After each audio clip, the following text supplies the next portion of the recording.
기도 드리심으로 주일 예배를 하나님께 드리겠습니다.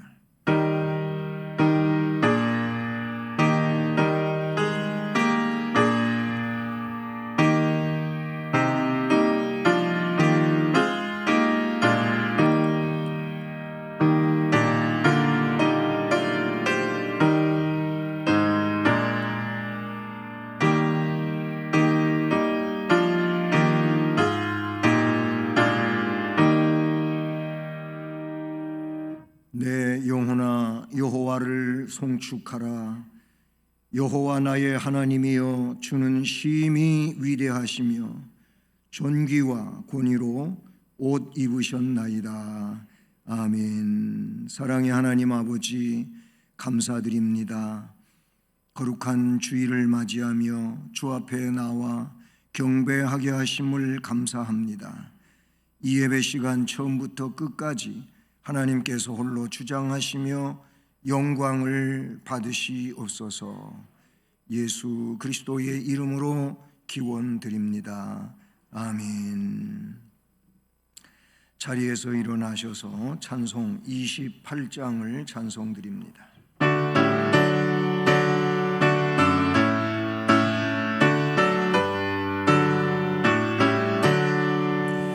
복의 근원 강림하사 찬송하게 하소서. 한량 없이 자비하심 증량할 길 없도다. 천사들의 찬송가를 내게 가르치소서. 구속하신 그 사랑을 항상 찬송합니다.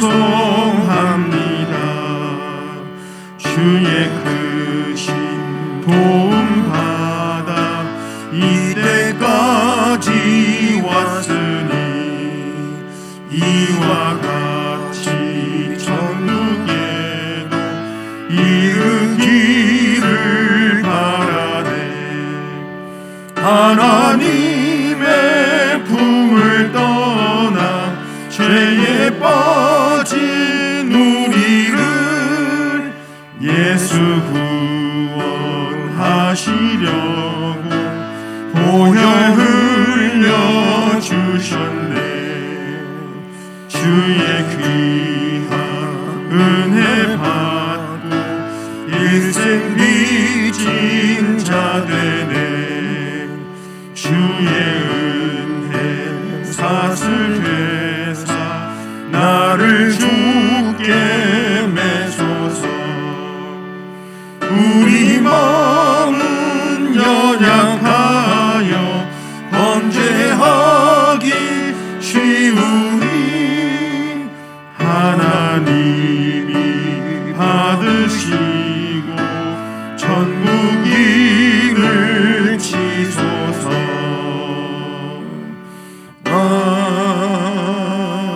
아멘. 성시교독은 교독문 제50번 시편 116편 말씀을 교독하시겠습니다. 여호와께서 내 음성과 내 간구를 들으심으로 내가 그를 사랑하는도다. 그의 귀를 내게 기울이셨으므로 내가 평생에 기도하리로다. 사망의 줄이 나를 두르고 스월의 고통이 내게 이름으로 내가 환난과 슬픔을 만났을 때 내가 여호와의 이름으로 기도하기를 여호와여 주께 구하오니 내 영혼을 건지소서 하였도다. 여호와는 은혜로우시며 의로우시며 우리 하나님은 긍휼이 많으시도다. 여호와께서는 순진한 자를 지키시나니 내가 어려울 때에 나를 구원하셨도다. 내 영혼아 내 평안함으로 돌아갈지어다. 여호와께서 너를 후대하심이로다. 주께서 내 영혼을 사망에서 내 눈을 눈물에서 내 발을 넘어짐에서 건지셨나이다. 내게 주신 모든 은혜를 내가 여호와께 무엇으로 보답할까? 내가 구원의 잔을 들고 여호와의 이름을 부르며 여호와의 모든 백성 앞에서 나는 나의 소원을 여호와께 갚으리로다. 그의 경건한 자들의 죽음은 여호와께서 보시기에 귀중한 것이로다. 아멘. 전능하사 천지를 만드신 하나님 아버지를 내가 믿사오며 그 외아들 우리 주 예수 그리스도를 믿사오니 이는 성령으로 잉태하사 동정녀 마리아에게 나시고 본디오 빌라도에게 고난을 받으사 십자가에 못 박혀 죽으시고 장사한 지 사흘 만에 죽은 자 가운데서 다시 살아나시며 하늘에 오르사 전능하신 하나님 우편에 앉아 계시다가 저리로서 산자와 죽은 자를 심판하러 오시리라. 성령을 믿사오며 거룩한 공회와 성도가 서로 교통하는 것과 죄를 사하여 주시는 것과 몸이 다시 사는 것과 영원히 사는 것을 믿사옵나이다. 아멘. 11월의 말씀을 함께 암송하시겠습니다. 충성된 사자는 그를 보낸 이에게 마치 추수하는 날에 얼음 냉수 같아서 능히 그 주인의 마음을 시원하게 하느니라. 잠언 25장 3절 말씀. 아멘. 자리에 앉으셔서 찬송가 370장을 찬송드립니다.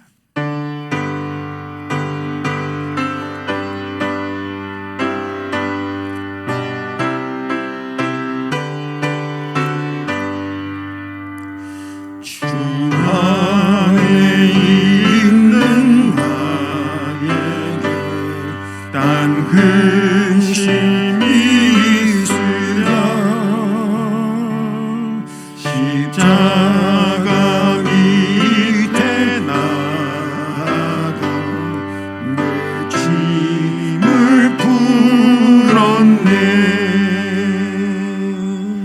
주님을 찬송하면서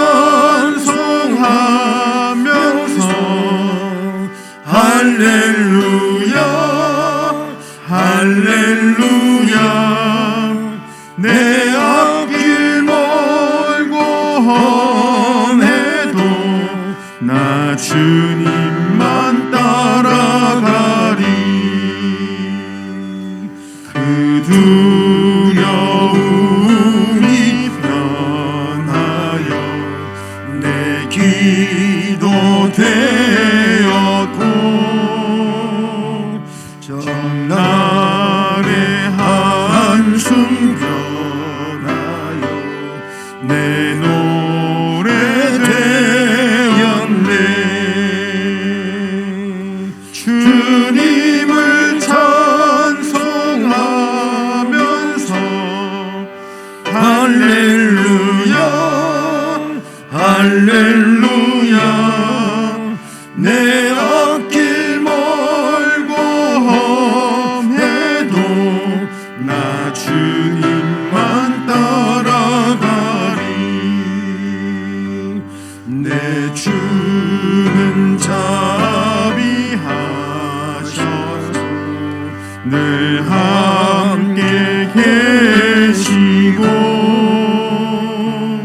내 궁핍함을 아시고 늘 채워주시네.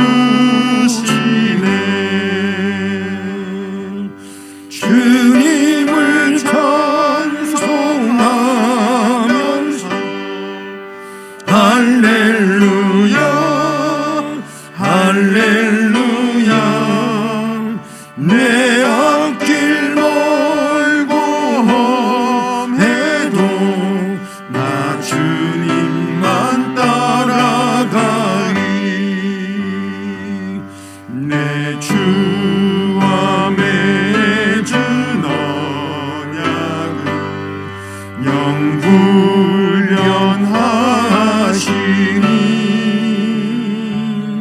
그 나라 가기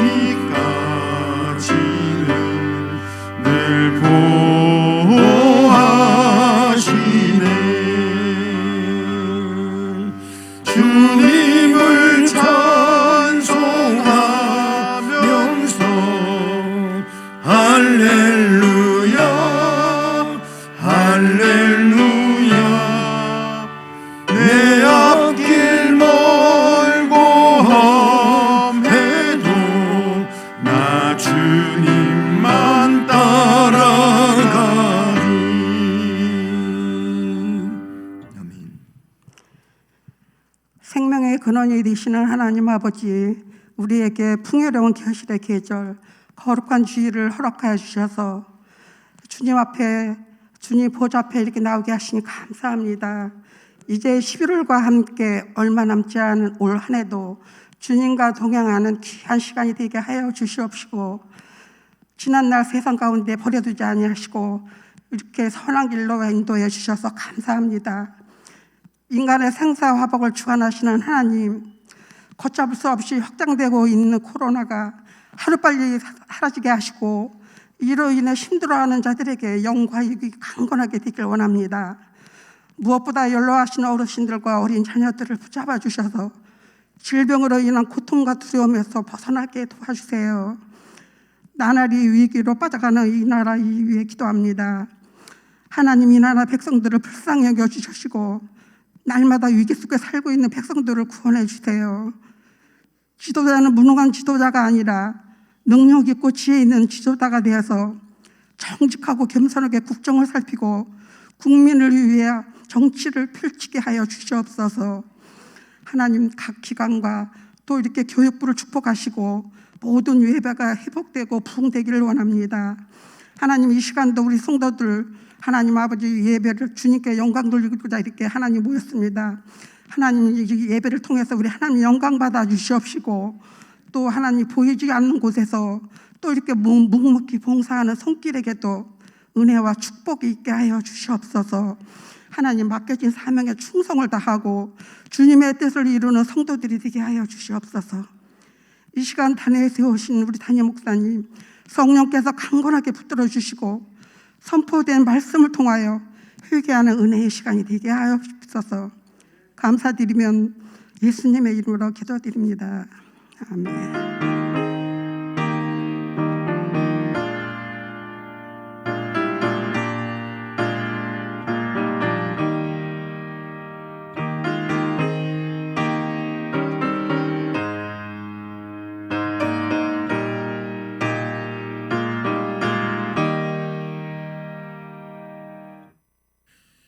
하나님 말씀은 신약성경 로마서 8장 31절로 35절 말씀입니다. 신약성경 250쪽입니다.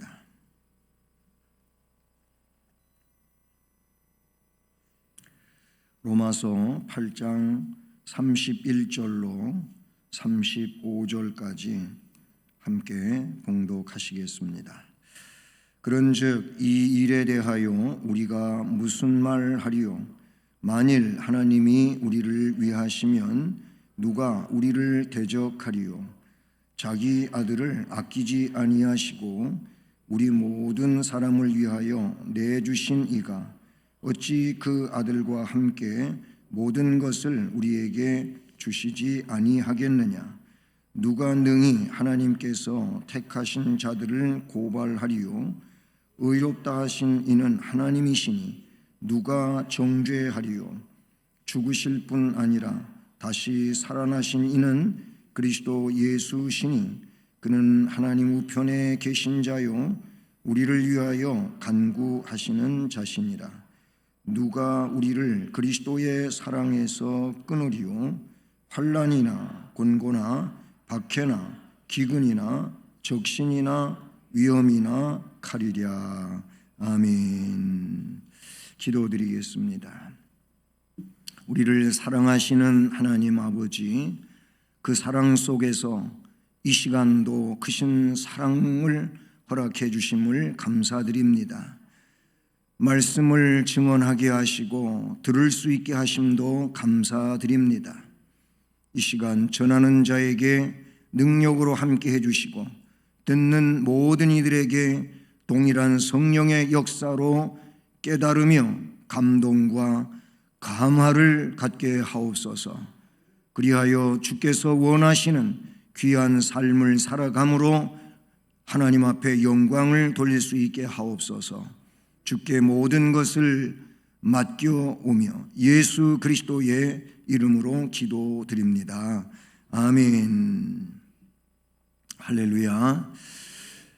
벌써 11월 마지막 주일이 됐습니다. 그리고 이해도 이제 한 달여 남겨두고 있습니다. 그동안도 주의 은혜 안에서 살아왔음을 고백하면서 이렇게 하나님께서 우리를 위하여 주시고 지키시고 보호하심에 이 시간도 감사를 드리며 예배하는 여러분 모두에게 우리 주님의 신령한 양식이 내려지는 복된 시간 되기를 주님의 이름으로 축복합니다. 네, 어느 날 제가 이렇게 운동을 나갔어요. 저기 장안공원쯤에 갔는데 거기 보면은 많은 분들이 개를 이렇게 목줄에 매어가지고 개 운동을 시키면서 산책을 하는 분들이 많아요. 근데 가다가 보니까 엄청나게 큰 그 시베리안 허스키가 목줄에 매여 끌려가고 있고, 그런데 반면에 그 발발이 삽살개 이렇게 왜 눈도 잘 앞에 안 보이게끔 이렇게 털이 눈을 가리고 있는 개, 그래도 다 본대요. 근데 그런 발발이 삽살개가 이렇게 가고 있었어요. 근데 큰 개가 이렇게 자기 눈에 보이니까 좀 쩔잖아요. 조그만 개니까. 그런데 자기 주인을 목줄을 붙잡고 끌고 가고 자기 주인을 한번 이렇게 쓱 쳐다보더니 그 커다란 개한테 앙앙 하고 막 덤비는 거예요. 물론 멀리 떨어졌지요. 저는 그 광경을 보면서 야, 저런 조그만 개도 자기 주인이 옆에서 있으니까 그 주인을 믿으면서, 그렇잖아요. 뭐 주인이 맨날 사랑해주고 먹이 챙겨주고 이쁘다고 그러고 그러니까 자기가 그 주인한테는 최고잖아요. 그래서 그 주인을 한번 쓱 쳐다보더니 그 큰 개한테 어떻게 보면 그냥 그 개한테 한 입거리도 안 되는데 그리고 덤비는 거예요. 그래서 저는 그걸 보면서 저런 개도 주인을 의지하면서 주인이 자기를 위해 준다고 그렇게 생각하고는 큰 개한테 덤벼드는 거예요. 자기가 어떻게 되면 주인이 가만 놔두지 않을 거다. 뭐 제가 느낀 게 그런 거예요. 조그만 그 발발이 삽살개도 주인이 옆에 있으니까 그렇게 용맹하게 큰 개한테 그냥 왕왕 대고서 덤벼든단 말이죠. 근데 오늘 말씀에 보니까 만일 하나님이 우리를 위하시면 누가 우리를 대적하리요, 이런 말씀이 나와요. 하나님은 전능자이신데 그런 하나님을 우리는 바라보고 살지 않습니까? 그런데 맨날 쫄아가지고 뭐 그렇게 그냥 겁쟁이가 돼가지고 세상을 살지 않습니까? 저는 그 장면을 보면서 그래, 전능하신 하나님을 의지하는 내가 뭘 쫄을 필요가 있겠나, 그런 생각을 해본 적이 있습니다. 여러분, 오늘 말씀 제목은 하나님의 보호를 받는 자들입니다. 우리가 그 하나님의 보호를 받는 자들이 곧 하나님을 섬기는 자들이고 예수를 구세주로 믿는 자들이 하나님의 보호를 받는 자들이에요. 그래서 바울 사도는 이 로마서 물론 이제 7장까지는 죄인인 우리가, 곤고한 죄인인 우리가 예수 그리스도로 말미암아 해방을 받았다는 거예요. 예? 그래서 7장까지 죄악 속에서 멸망할 수밖에 없는 우리들을 그리스도께서 구속하시고 한 내용이 쭉 나오다가 그래서 이제 전환을 하면서 7장을 마무리하고 8장으로 시작되면서, 즉 전환의 역사가 여기 나와요. 그러므로 이제 그리스도 예수 안에 있는 자에게는 결코 정죄함이 없다. 왜 그러냐면 그리스도 예수 안에 있는 그 생명의 성령의 법이 죄와 사망의 법에 묶여있던 너를 해방하였기 때문이다. 아멘. 이런 선언이 바로 8장 1절과 2절에 기록이 되어 있어요. 그러니까 여태까지 육신에 묶여 살았지만 이제 육신에 묶여 살 것이 아니고 영적인 존재로 좀 살아라 하는 내용으로 이렇게 쭉 하면서 6절에 이런 말씀이 나와요. 육신의 생각은 사망이요 영의 생각은 생명과 평안이니라 하면서 말씀은 계속 너무나 신비스러움으로 전개되어 가고 있음을 이 말씀 속에서 볼 수가 있다는 사실이죠. 그러면서 오늘 본문의 말씀으로 8장을 이제 결론으로 말하는 부분이 8장으로 볼 때 오늘 말씀이거든요. 그런즉 이 일에 대하여 우리가 무슨 말을 할 수 있겠느냐. 말할 수 있다면 만일 하나님이 우리를 위하시면 누가 우리를 대적하리요. 그 다음에는 또 누가 송사하고 정죄하겠느냐. 그리고 누가 우리를 그리스도의 사랑에서 끊을 수 있겠느냐. 한 3가지의 내용이 말씀 이후에 나오고 있는 걸 봅니다. 그 첫 번째가 대적할 자가 없다는 겁니다. 하나님이 우리를 위하시는데 누가 우리를 대적하겠느냐. 아멘. 하나님이 나를 위하여 주신다면 대적할 자가 없다라고 말씀하고 있어요. 여기 위하시면 이 위하여 이 단어는 헬라어의 휘페르라고 하는 단어예요. 근데 이 휘페르라고 하는 것이 기본 전치사인데 어떤 의미냐면은 어떤 장소를 넘고 초월한다고 하는 의미를 담고 있어요. 어떤 내용에 있어서 그것을 뛰어넘을 수가 있고 그거를 초월할 수 있다고 하는 그런 의미를 담고 있는 것이 이 전치사 휘페르라고 하는 단어라는 것이지요. 속격으로 사용되어질 때는 무엇을 위하여 혹은 대신하여 아니면 대격으로 쓰여질 때에는 무엇 이상, 무엇 위에, 무엇을 넘어서 이런 내용이에요. 이 휘페르, 즉 위하여, 그런 하나님이 우리를 위하신다면 말씀드린 것처럼 어떤 내용을 뛰어넘어가는 거예요. 그것을 사람의 생각보다는 더 초월하는 이런 상황이 된다고 말씀하고 있는 것이지요. 하나님은 하나님의 백성을 위하시는 분입니다.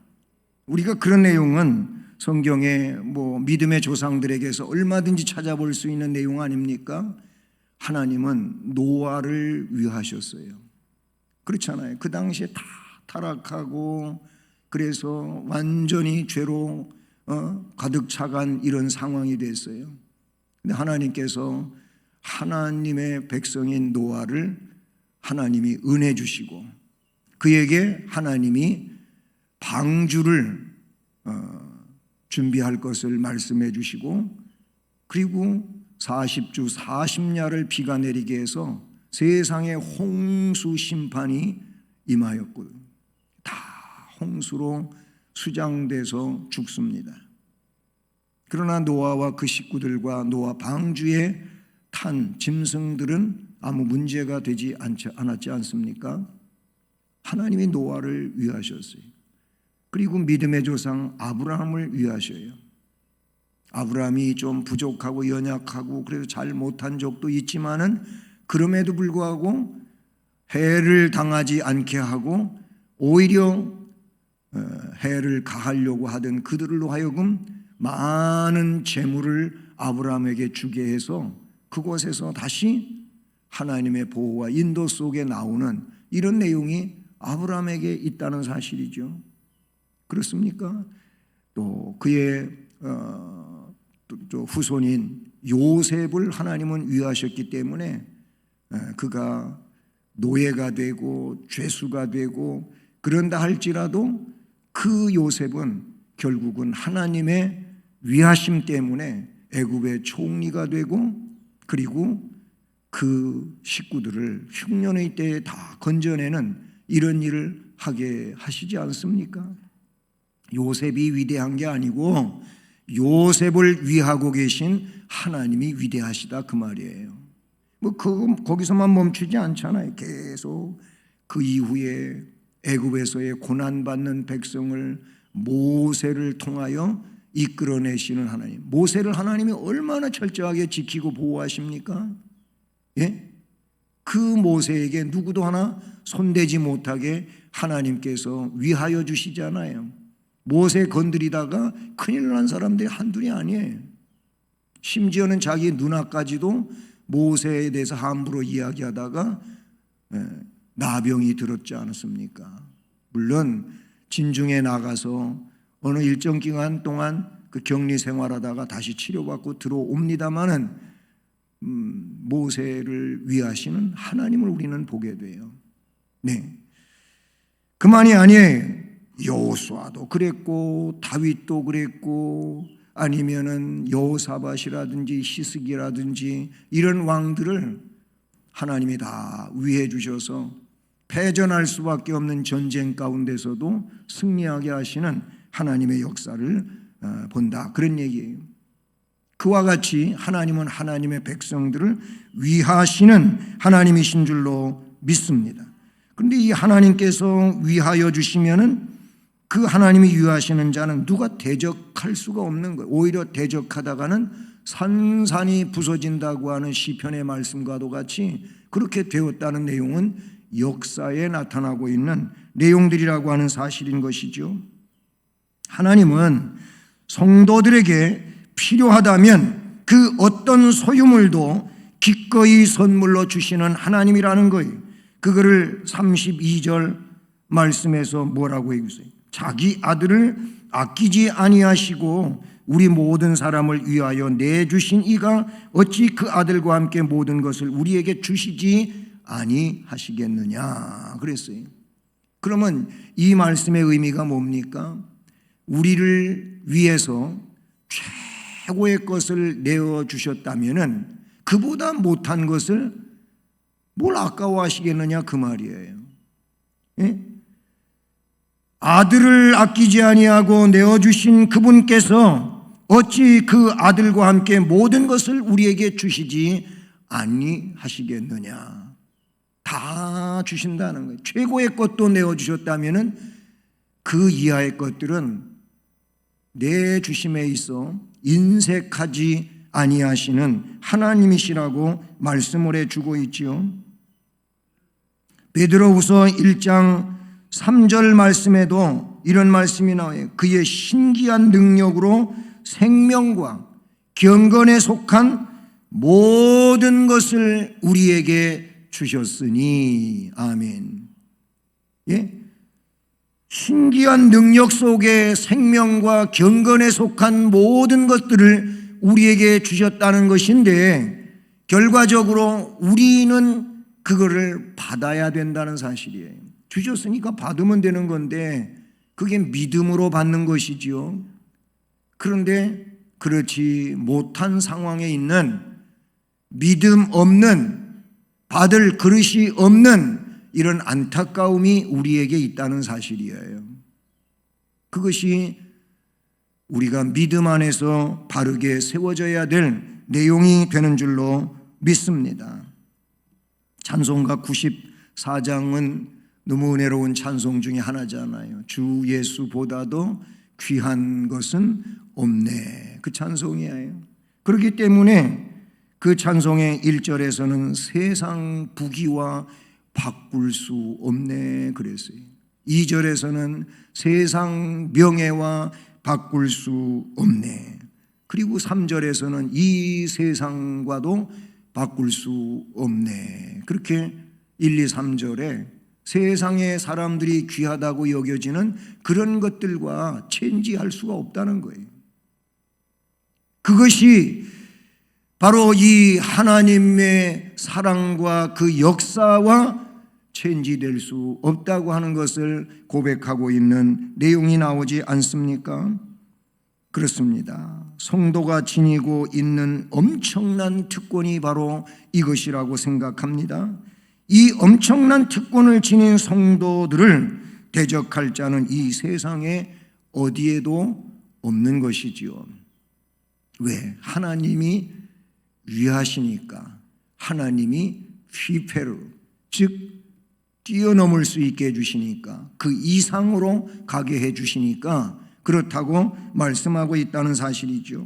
그러니 이제 우리는 이 놀라운 특권을 소유한 자들로서 확신을 하면서 보다 적극적인 믿음 생활을 해야 된다는 사실을 우리가 이 말씀 속에서 은혜 받을 수 있기를 소원합니다. 그 다음에 두 번째로는 말씀해 보니까 고발하고 정죄할 자가 없다고 말씀해 주시잖아요. 33절, 34절 말씀을 보면 누가 능히 하나님께서 택하신 자를 고발하리요 그랬어요. 의롭다 하신 분이 하나님이신데 누가 고발하겠느냐라는 거예요. 고발할 자가 없어요. 이 고발이라고 하는 내용이 뭡니까? 재판의 처음 단계가 고발이지요. 고발. 재판을 하려고 이제 시작을 할 때 고발로부터 시작이 되잖아요. 그래서 검사가 죄의 혐의를 주장을 해가지고 피의자를 재판부에 기소하는 절차가 고발이라고 그렇게 말하는데, 그런데 성도들을 대적하는 사탄이 하나님 앞에서 그런 일을 해요. 꼭 검사 같은 노릇을 하는 것이 이 사탄이에요. 네?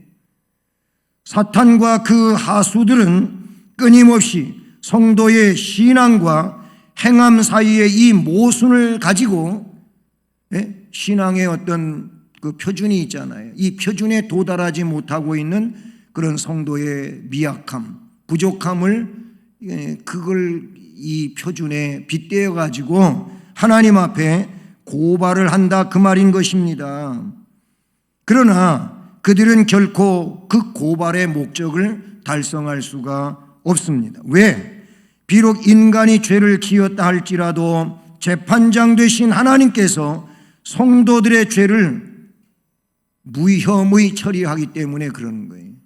그럼 혐의가 없어서 무혐의냐? 그게 아니고 이미 다 내 혐의를 예수님께서 담당을 하셨다는 거예요. 그게 속죄의 원리 아닙니까? 여기서 그럼 내 죄의 혐의를 주님이 담당했다고 하는 그 관계라고 하는 게 뭐냐면 믿음의 관계, 믿음의 관계. 그냥 혐의가 무혐의가 되는 게 아니고 예수님이 나를 대신해서 그 혐의를 감당하셨다. 그걸 믿는 사람에게 바로 그 혐의가 무혐의가 된다 그 말이에요. 아니 예수님께서 이미 죄값을 담당을 하셨다고 믿고 있고 부족하지만 연약하지만 그 믿음을 가지고 그런 주님을 따라가려고 발버둥을 치고 있는 그 믿음의 삶을 사는 사람들에게 주어지는 하나님의 은총인 줄로 믿습니다. 그래요. 참 이게 얼마나 대단한 겁니까? 특별히 바울 사도는 그리스도의 구속으로 말미암아 사탄의 고발이 법적으로 무의미하다고 하는 것을 33절이 강조한다 그 말인 거예요. 의롭다 하신 이는 하나님이신데 왜 그러면 죄인을 의인이라고 일컬어 주셨느냐? 그리스도의 의가 그들에게 입혀졌기 때문이라는 것이죠. 그래서 34절은 뭐라고 말합니까? 누가 정죄할 수 있겠느냐 그 말이에요. 정죄할 자가 없어요. 그리스도께서는 성도의 죄를 대속하기 위하여 십자가에 못 박혀 죽으셨잖아요. 그리고 죽음으로 끝나지 아니하고 성도들의 의의 생명을 위해서 사흘 만에 부활하셨지 않습니까? 우리는 우리의 대속을 위하여 죽으신 예수 그리스도, 우리의 영생의 생명을 위하여 부활하신 예수 그리스도, 우리의 영원한 중보자로서 하늘 보좌 우편에 오르신 예수 그리스도, 다시 세상의 심판주로 오실 예수 그리스도를 믿습니다. 믿습니다. 우리가 신앙 고백에서 예수 그리스도에 대한 내용이 그분은 성령으로 잉태됐다 그래요. 예? 그 외아들 우리 주 예수 그리스도를 믿사오니 이는 성령으로 잉태하사 동정녀 마리아에게나, 그게 다 예수 그리스도에 관한 내용이잖아요. 그렇죠? 그리고 고난 받으셨어요. 본디오 빌라도에게 고난 받으사 십자가에 못 박혀 죽으시고 사흘 만에 부활하시고, 그리고 또 승천하셔서 하늘 보좌에 오르셔서 오른편에 계시다가 저리로서 그곳으로부터 산자와 죽은 자를 심판하러 오시리라. 거기까지가 사도신경의 예수 그리스도에 관한 내용이. 그런 예수 그리스도를 우리가 믿는다 그 말이죠. 네. 그렇기 때문에 정죄할 자가 없다 그 얘기. 그리스도의 완벽한 구속 사역으로 말미암아 성도들의 죄 문제는 해결을 받았어요. 그러므로 하나님께서 성도를 의롭다고 판결하심도 바로 그리스도의 완전한 구속 사역을 근거로 해서 하늘 법정에서 무혐의 처리로 의롭다고, 죄인이지만 그리스도의 공로가 입혀진 자이기에 의롭다고 그렇게 선언하시고, 뭐 세상 법정으로 이야기하면 그 의사봉을 땅 3번 때린 겁니다. 할렐루야. 그런 하나님의 은혜 안에 있는 자들이 바로 여러분과 저가 되는 것입니다. 이게 은혜예요. 이게 은혜라는 말이에요. 그걸 성경은 은혜라 그랬어요. 은혜. 선물이에요. 또 은혜로운 선물이라고 말씀해 주고 있는 걸 보지요. 앞에도 그랬지만은, 그래서 로마서 8장 1절 2절에 그러므로 왜? 그 7장 마지막 절을 보세요. 거기 보면은 우리 주 예수 그리스도로 말미암아 하나님께 감사한다. 곤고한 인생이 예수님 때문에 감사하게 됐는데, 그런즉 내 자신이 마음으로는 하나님의 법을 육신으로는 죄의 법을 섬긴다. 물론 구원받은 백성이지만 이 육신을 입고 있는 동안에는 우리 육의 소욕이 우리를 지배하고도 있잖아요. 근데 우리는 영으로 육신의 행실을 자꾸 죽이면 영적인 사람으로 승리하게 되는 줄로 믿습니다. 예, 이제는 그리스도 예수 안에 있는 자에게 결코 정죄함이 없다. 그 재판에서의 판정이, 하나님의 판결이 번복이 되지 않는다 그 말이에요. 예? 일사부재리 원칙에 의해서, 이게 법 용어인데 일사부재리 원칙이라고 하는 것이 한 번 그렇게 선언되어진 것이 번복될 수 없다는 거죠. 물론 삼심제로서, 그래서 삼심 재판이 있어요. 지방법원에서, 고등법원에서, 대법원에서 이 삼심제가 있어요. 교회 재판도 당회에서, 노회에서, 총회에서 그렇게 삼심제라고 하는 것이 없지 않아 있지만은 이게 참 불미스러운 일이기도 하지요. 어쨌든 이런 법정적 최고의 선언에서 되어진 내용은 일사부재리 원칙에 의해서 이것이 번복이 되지 않는다라는 점을 분명하게 말하고 있습니다. 왜? 그리스도 예수 안에 있는 생명의 성령의 법이 죄와 사망의 법에서 너를 해방하였기 때문이다. 요한복음 3장 18절 말씀을 보니까 그럼 앞에 3장 16절은 너무 잘 알잖아요. 하나님이 세상을 이처럼 사랑하셔서 독생자를 주셨는데 그 독생자를 믿으면 멸망하지 않고 영생을 얻는다, 그거잖아요.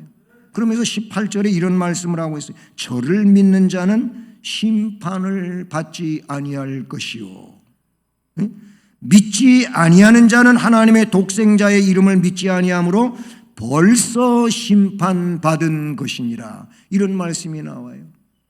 이 비슷한 문장이 요한복음에 여러 차례 반복이 돼요.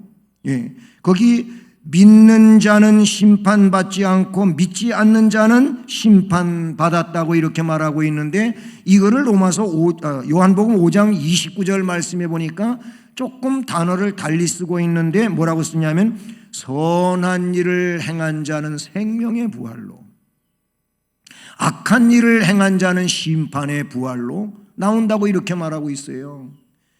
그러니까 요한복음 3장 18절하고 5장 29절을 이렇게 대조해 보면 그 3장 18에서 믿는 자는 심판받지 않는다 그랬는데 5장 29절에 선한 일을 행한 자는 생명의 부활로 이렇게 사용하고 있거든요. 그러니까 선한 일이 뭐냐면 믿는 거예요. 믿는 거.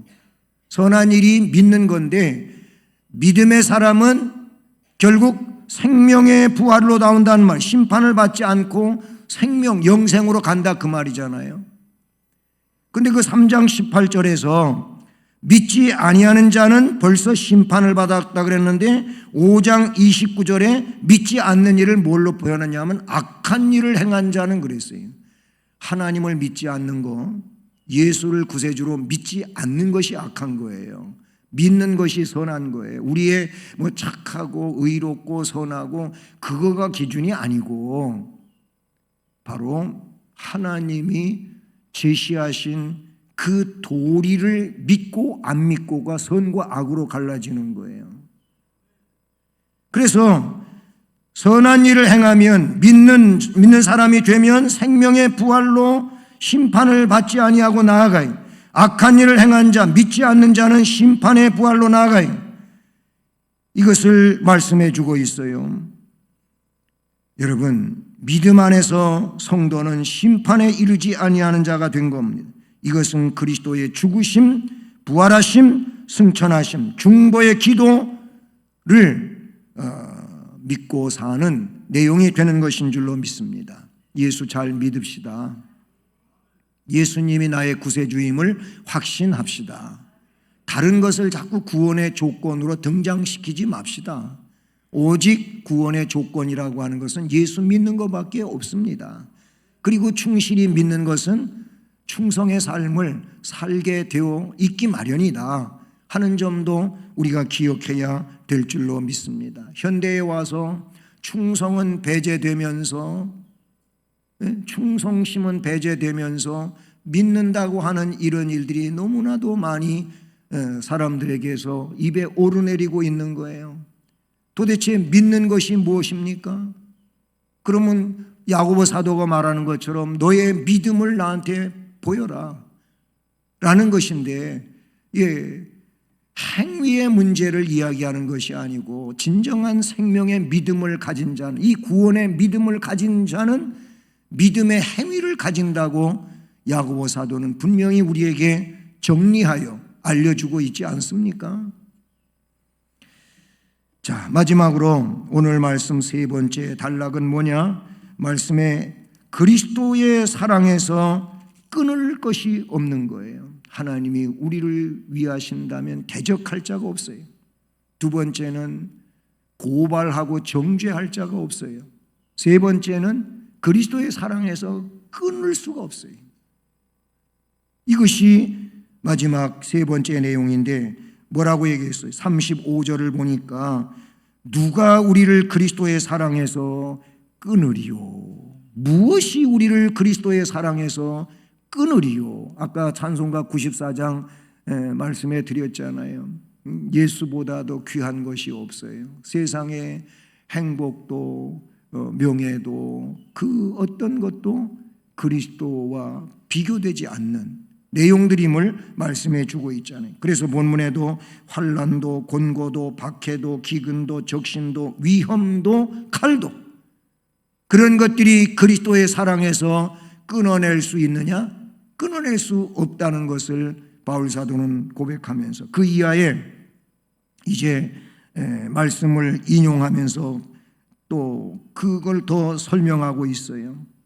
그렇기 때문에 38절 39절은 다른 표현들로 이야기하기를 내가 확신하는데 사망, 생명, 천사, 권세자들, 현재일, 장래일, 능력, 높음, 깊음, 다른 어떤 피조물이라도 우리를 우리 주 그리스도 예수 안에 있는 하나님의 사랑에서 끊을 수 없으리라. 아멘. 이렇게 말. 그러니까 그 무엇도 예수 그리스도의 사랑, 하나님의 사랑에서 끊을 수 없다고 하는 것을 말하고 있어요. 여기 6가지, 즉 35절에 6가지가 나와 6가지가 나오는데 제일 앞에 나오는 것이 환난이에요. 환난. 환난도 그리스도의 사랑에서 끊을 수 없다는 건데, 이 6가지 것 중에 환난이 처음 나오는데, 이 환난은 나머지 것들을 대표하는 총체적인 것이라고 보는 거예요. 한번 그렇잖아요. 환난이라고 하는 것이 전부를 아우르는 것이라고 보시면 돼요. 환난, 곤고, 박해, 기근, 적신, 위험, 칼, 이게 전부 환난의 문제지요. 그렇죠? 전부 환난의 문제란 말이에요. 그런 의미에서 환난이 그 나머지 것들을 총칭하고 있는 내용이라고도 볼 수가 있는데요. 사탄이 욥에게 환난을 가하지요. 욥에게 환난을 가하는데 가지고 있는 재산을, 그리고 10명의 자녀를 모두 빼앗아 갑니다. 가지고 있었던 그 많은 짐승들이 하루아침에 다 도적대에게 전부 빼앗기게 되고, 아이들은 다 한 지붕 아래에서 죽게 되고, 너무나도 곤고해졌어요. 기근이 일어났어요. 위험한 일이 닥쳤어요. 욥에게 사탄을 통해서 하나님이 허락한 범주 안에서 사탄이 그와 같은 일을 벌였어요. 1장 13절로 19절, 2장 7절로 9절 말씀을 보면 그러함에도 불구하고 욥은 하나님의 사랑에서 끊어지지 않았습니다. 그 말씀에서는 욥이 정말 대단한 인물로 그렇게 부각되어지지만, 그러나 그 근원은 뭐냐면 하나님이 그를 위하고 계신다는 거예요. 하나님이 그를 붙들고 계신다는 거예요. 그렇기 때문에 욥이 그렇게 하나님의 사랑에서 끊어져 나가는 이런 상황이 되지 않았다는 거예요. 사탄은 욥을 하나님의 사랑에서 결코 끊을 수가 없었다는 말이, 왜? 하나님의 허락 없이는 그 무엇도 사탄이 행하고자 하는 대로 되어지지 않는다는 것이지요. 곤고도 그리스도의 사랑에서 끊을 수가 없어요. 곤고라고 하는 것은 내면적으로 당하는 곤경, 불안, 걱정을 의미합니다. 우리는 이 시대를 살면서 우리 각자는 참으로 곤고한 일들이 많아요. 내면적으로 곤경도 있고 불안도 있고 아니면 걱정거리도 있어요. 물질 문제 때문에 걱정하기도 하고, 자녀 문제 때문에 걱정하기도 하고, 질병 문제 때문에 걱정하기도 하지요. 뭐 이런저런 일들은 참 이 아이들 부모 마음대로 안 되는 일들이 많잖아요. 어렸을 때는 내 방식대로 얘를 잘 이렇게 키우면은 잘 될 줄로 알아요. 어렸을 때는 또 그게 잘 진행이 되고 그런 줄로 알아요. 그런데 조금 커보십시오. 사춘기를 거치면서, 아니 그 이상의 나이가 들면 자기 주관이 뚜렷해지고 고집이 생기면서 부모 말 듣지 않고 오히려 부모보다 더 똑똑해져 가지고 부모를 가르치려고 들고 그러잖아요. 아이들이 그래요. 이런 것 때문에 참 속 썩고 곤경에 처해요. 바울 사도도요. 바울 사도는 뭐 그런 일보다는 교회 일 때문에 그랬는데, 복음 때문에 그랬는데, 고린도후서 11장 38절 이하의 말씀을 보면 거기 말씀에 너무 많은 어려움들이 그에게 있었어요. 그런데 그는 끝내 그리스도의 사랑에서 끊어지지가 않았습니다. 끝에 가서 참수당하는 순교자가 되지만 그는 끝까지 자기의 달려갈 길을 마치게 됩니다. 왜? 그리스도의 사랑에서 끊을 수 없는 하나님의 위하심이 그에게 함께 해주셨기 때문인 줄로 믿습니다. 박해도 그리스도의 사랑에서 끊을 수가 없어요. 박해라고 하는 것은 부당한 폭력을 당하는 걸 말해요. 그래서 고통 속에 빠지는 걸 말하지요. 바울은 자신이 수고를 넘치도록 했고 육체에 대해서 곤고한 일들이 너무 많았어요. 옥에도 갇히고 매도 맞고 그랬지 않아요? 태장으로 맞고 돌로 맞고 그런 박해를 당했어요.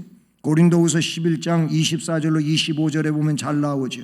그럼에도 불구하고 바울은 예수님을 위해 죽을 것도 각오했다고 그랬어요. 사도행전 20장 24절을 보니까 내가 달려갈 길과 주 예수께 받은 사명을 마치려 하면은 나의 생명을 조금도 귀한 것으로 여기지 아니하노라.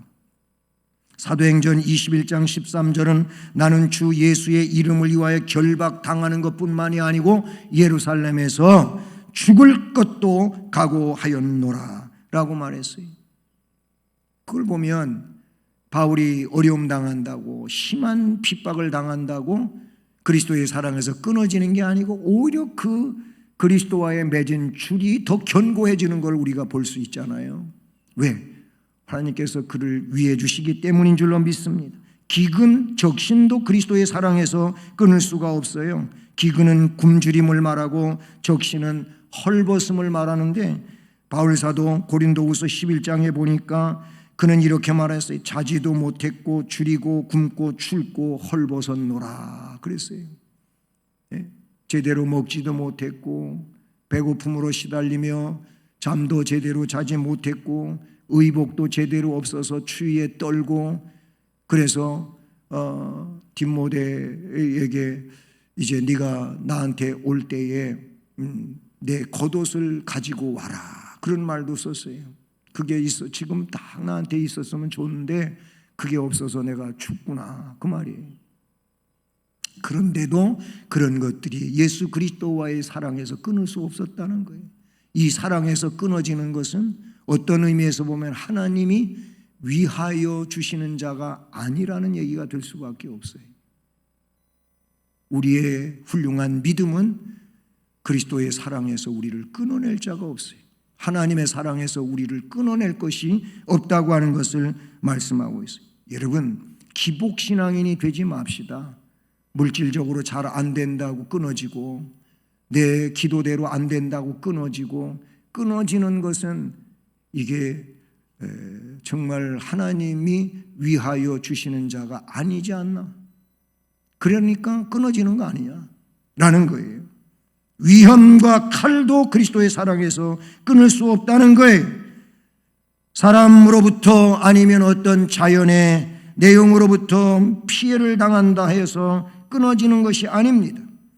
전도 여행을 하며 강의 위험, 강도의 위험, 동족의 위험, 광야의 위험, 이방인의 위험, 바다의 위험, 온갖 위험을 다 당했지만 그런 위험들 앞에서 사도는 더욱 하나님을 의지했고 기도를 했어요. 그때마다 하나님은 바울아, 내가 지금 극한 어려움을 당하지만 여기서 너의 끝이 아니다. 너는 로마 황제 가이사 앞에 가서 복음을 전하게 될 것이다.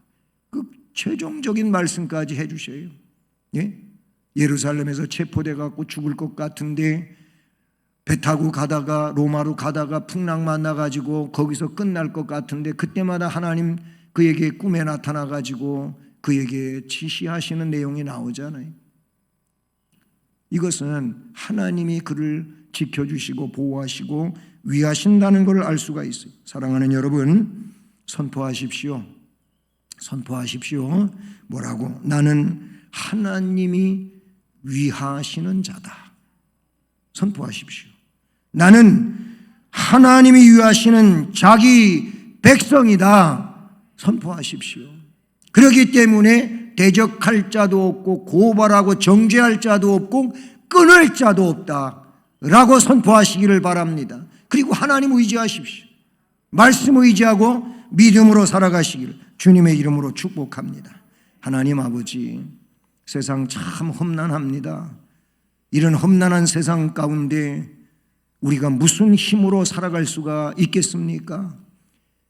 세상을 둘러볼 때 목숨을 참 어이없이 끊는 이런 일들이 너무나도 많이 발생하고 있습니다. 왜 그렇습니까?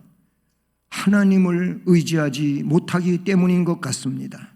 하나님을 의지하라 불러주신 우리들에게 오늘 말씀해 주시는 이 말씀을 기억하고 험난한 세상이지만 하나님이 위해 주시면 대적할 것도 없고 정죄하고 고발할 것도 없으며 끊을 자도 없음을 말씀으로 들려주셨사오니 하나님을 온전히 의지하고 예수를 구세주로 믿는 믿음 안에서 하나님이 위하여 주시는 자가 되어 하나님의 보호받는 자로 세상을 살아가게 하옵소서.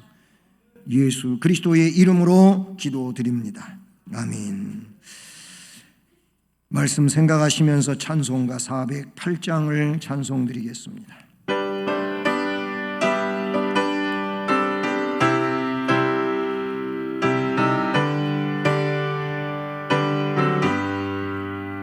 나 어느 곳에 있든지 늘 마음이 편하다. 주 예수 주신 평안함 늘 충만하도다. 나의 마음속이 늘 평안해. 나의 마음속이 늘 평안해.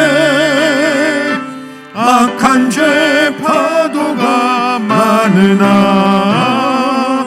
마음이 늘 평안해. 내 마음에 솟는 영생수 한없이 흐르니 목마름 다시 없으며 늘 평안하도다. 나의 마음속이 늘 평안해.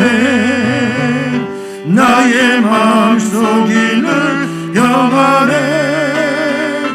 악한 죄 파도가 많으나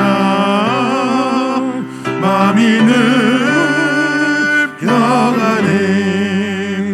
잠드신 주의 사랑을 영원치 못하네. 그 사랑 내 맘 여시고 소망을 주셨네. 나의 마음속이 늘 평안해. 나의 마음속이 늘 평안해. 악한 죄 파도가 많으나 마음이 늘 평안해. 주 예수 온갖 고난을 왜 몸소 당했나. 주 함께 고난 받으면 멸류관 얻겠네. 나의 마음속이 늘 평안해. 나의 마음속이 늘 평안해. 악한 죄 파도가 많으나 마음이 늘 평안해. 오늘도 우리에게 말씀 안에서 은혜와 복을 주신 하나님 감사를 드립니다. 이제 물질을 정성을 다해 구별하고 하나님께 봉헌 드립니다. 우리가 드리는 이 헌금을 흠양해 주옵소서. 그리고 정성스러운 손길들 위해 또한 가정들마다 그리고 저들의 일터인 사업장 그리고 직장 학업 인생의 앞날을 복주시옵소서. 성령으로 충만하게 하시고 건강하게 하시고 기쁘고 즐겁고 행복한 삶이 되게 하옵소서. 재능을 주 앞에 드려 주님을 섬기는 모든 봉사자들에게 동일한 은혜와 복을 주옵소서. 주신 재능은 더 뛰어나게 해주시고 그 재능 가지고 삶을 살 때 더 훌륭하게 살며 주 앞에 영광을 돌리게 하옵소서. 그리고 교회와 나라와 민족을 위해서 귀하게 쓰임받는 주의 일꾼들 되게 하옵소서. 예수 그리스도의 이름으로 축복하며 기도드립니다. 아멘. 네, 교회 소식은 오늘 2부 예배 후에 권사회 총회 모임이 있습니다. 권사님들은 이 총회 모임에 참여하시고요. 그리고 오후 찬양 예배 후에는 구역장님들 모여주시기를 바랍니다. 그리고 남전도 여전도의 각 기관 23년도 임원 조직 명단을 총회장님들께 신속히 보고해 주시기를 바랍니다. 그리고 금년도 재직 세미나는 오늘 오후 찬양 예배로 맞춰지게 됩니다. 즉 4번에 걸쳐진 주일 오후 찬양 예배가 재직 세미나의 내용이었지 않습니까? 오늘 오후에는 청지기 서약서를 나눠드릴 겁니다. 그 서약서의 항목들을 여러분이 잘 체크하시고 출석 카드에 출석 표기를 하셔서 내주시고, 우리 교회 처음으로 재직으로 임명받는 분들 증명사진 한 장 제출해 주시며, 또 이미 재직된 분들이 사진이 본인 마음에 들지 않으면 새 사진으로 교체할 수가 있습니다. 그리고 12월 암송 말씀은 누가복음 12장 6절 말씀입니다. 돌아온 줄부터 12월 말씀을 암송할 수 있기를 바라고요. 시원 찬양대 내부적으로 다 연락이 되었겠지만은 오늘부터 연습에 임하고 다음 주일부터 찬양대석에 서게 된다는 점 여러분 기억하시고, 찬양대원으로 임명받은 분들은 다 참여하시기를 바랍니다. 우리 송찬영 강도사님이 오늘 사역을 끝으로 우리 수원성심교회 사역을 마치게 됩니다. 앞으로 나오세요. 사역을 마치면서 사임 인사를 드리겠습니다. 네, 자료 경례 박수로 됐습니다. 앞으로 또 새로운 들어가세요. 새로운 사역지에서 또 주님이 맡겨주신 일 잘 감당할 수 있도록 여러분이 위하여 기도해 주시기를 바랍니다. 우리 교회 유치부 전도사 또 유초등부 강도사님이 이렇게 사임을 하게 됐는데 새로운 사역자가 모집이 안 돼서 참 너무 마음이 조급합니다. 여러분 위에서 기도해 주시고, 우리 교회만 그런 게 아니고 요새 사역자들을 교회들이 구하는데 너무 어렵고 잘 구해지지가 않아가지고 교회마다 애를 먹고 있는 이런 시국이 됐어요. 이 점을 여러분이 기억하시고 기도해 주시면 감사하겠습니다. 이제 다 자리에서 일어나셔서 예수를 믿고 3절을 찬송하시겠습니다.